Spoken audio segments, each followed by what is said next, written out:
Matthew Morse, Wood Studio. I'm here in front of my jointer planer and I'm working on a new project, which means it's time for another quick tip.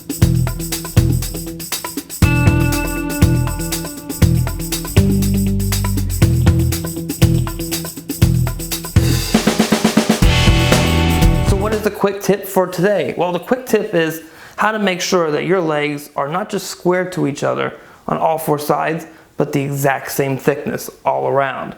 So what I did to do this was I jointed one face flat and then another edge square to that face. My jointer's fence is exactly 90 degrees to my tabletops, and I make sure that it's 90 degrees by using a feeler gauge down to 1/1000th of an inch to make sure there's no room between a fence and my guaranteed square.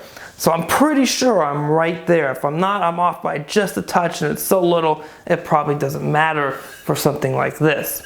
So with that being said, the next thing I do is I head it over to the table saw and I cut this piece so it'd be wider than the final thickness by 1/16th of an inch.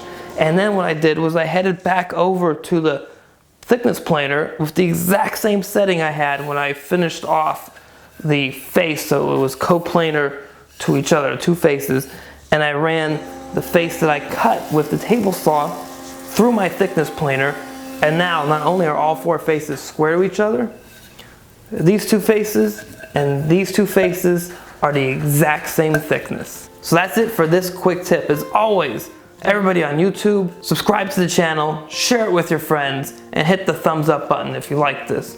And if you're watching this on Facebook, hit the like button, share it on your timeline, and like the Wood Studio page on Facebook. And everybody, have a great week in the shop.